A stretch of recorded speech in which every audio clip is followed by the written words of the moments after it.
මචං බලට මතක දන්නේ මාර බන්ධනාගාර නිලධාරියා ගැන පෝස්ට් එකක් දැම්මා මේ YouTube එකේ හරිද?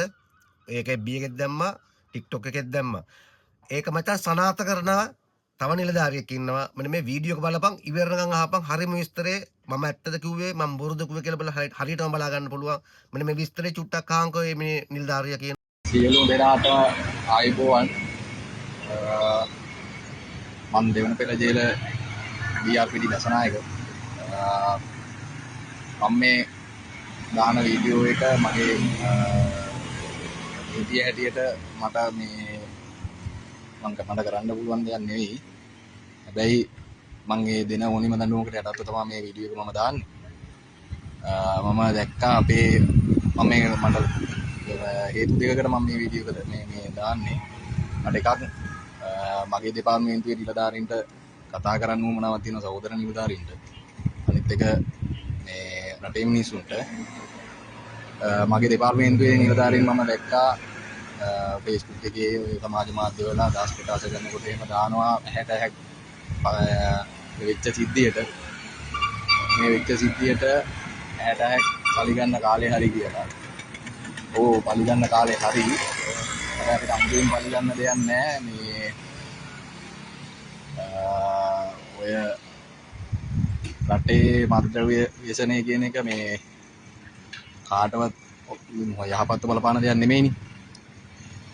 ඒකට ඒගොල්ලෝ ඔය දාන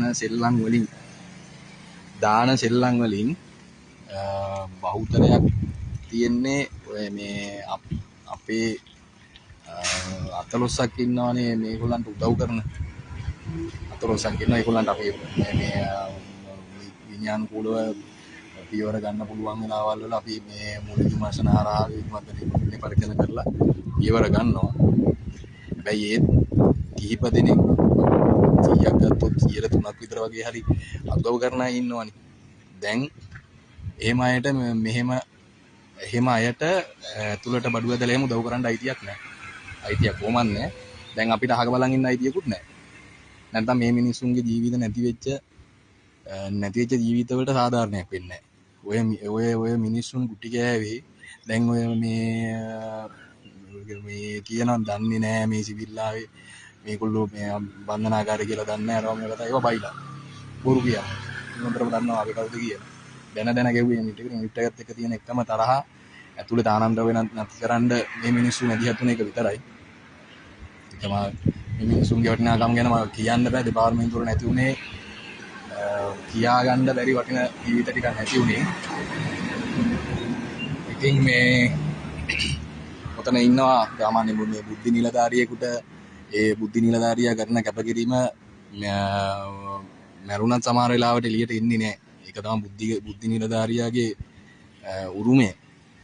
ඔය සමහර නිලධාරීන් කෝටි ගණන් වලට ඔෆර්ස් එද්දී මම හොඳටම දන්නවා පෞද්ගලිකව මම දන්නවා කෝටි ගණන් වලට ඔෆර්ස් එද්දී ඒව දිහා හැක්පත් කරලා බලපු නැති මිනිස්සු. හැබැයි ඔයාලා බලන්න ඔය ඒගොල්ලන්ගේ මේ අවමන්දල්ලේ අවස්ථාවන් වල ඒගොල්ලන්ගේ ගෙවල් පෙන්නනකොට පොඩ්ඩක් බලන්න ඒ ගෙවල් ඇත්තටම කෝටි ගණන් ඔෆර්ස් එනකොට ආක බලන්න ඕනේ මිනිස්සුද කියලා. හරිද? එහෙම තියෙද්දී මිනිස්සු ඒවට හැඹරුන්නේ නැහැ. ඒවට සැලුන් නැති මිනිස්සු. එහෙම මිනිස්සු ටිකකට තමයි මෙහෙම දෙයක් උනේ. මෙහෙම අපරාධයක් උනේ. මේක මෙතනින් ඉවර කරන්න ඕනේ නැහැ. අපිට කරන්න පුළුවන් දෙයක් තියෙනවා. මේ දැන් කාලේ හරි අර මේ ඔය බඩුව දින සෙට් එකේම ඉන්නවනේ. බඩුව දින සෙට් එකට එහෙම මේ බෙඩ්ෂීට් කෝස් එහෙම දෙන්න වෙලාව හරි. 아무තුවෙන් ගියේ ඉන්න දෙයක්ුත් නැහැ. නවත්තන්න කියලා නොදැන කරන දේවල් නෙවෙයිනේ.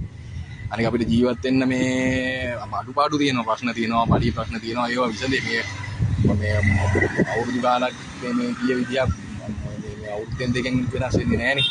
ඒවා විසඳයි. ඒ විසඳෙනකන් අපි අපේ වැඩේ දැන් අතර ගන්න කාලේ හරි. මේ සිද්ධියේදී තනතුරු බලන්නේ නැතුව වැඩ කරන ආයතනය බලන්නේ නැතුව ඔයාලා අපේ දෙපාර්තමේන්තුවක් විදිහට දෙපාර්තමේන්තුවේ නිලධාරියෙකුට එකතු වුණු විදිහ ඇත්තට ඒකට පට්ට ආදරෙයි. මගේ ඉල්ලීම මේක අපි අපේ මේ දැන් ඇතුලේ මේ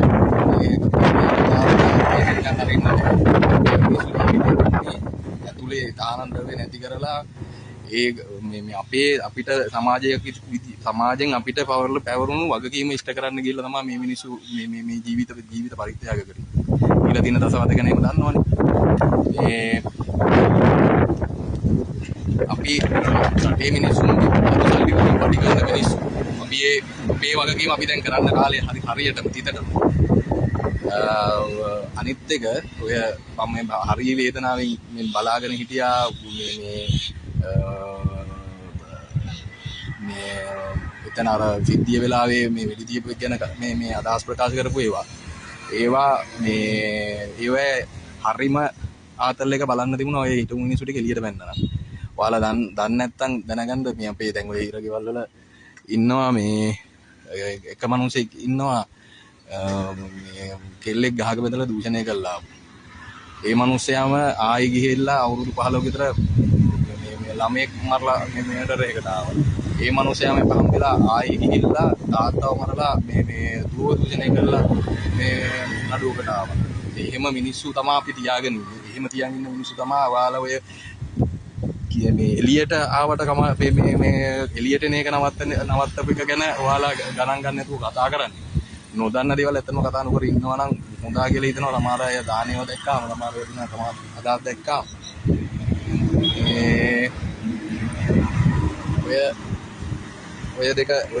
කරුණු දෙකට තමයි මම මේක දාන්න උවමනාව තිබුණේ. අනිත් එක මගේ යෝජනාව මේ අපේ රටේ මිනිස්සුන්ට සතියක් දෙයක් යනකොට ඕනිම දෙයක් අමතක වෙලා යනවා.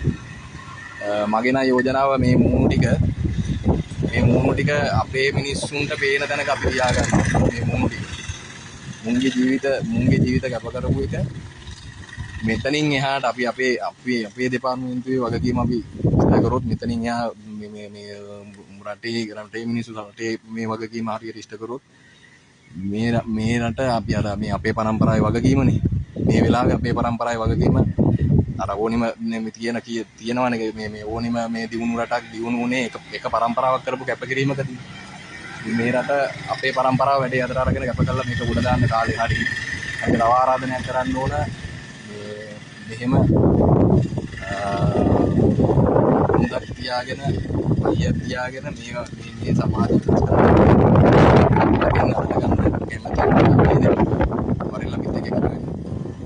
මේ අපේ පරම්පරාවෙන් අපි ඉවර කරමු. මම දන්නවා මේකට මම ඉතනව කරන්න පුළුවන් දෙයක් නෙවෙයි කියලා. දෙන මොනවද කරුණු Net News जनताව විශ්වාස කරන සත්‍ය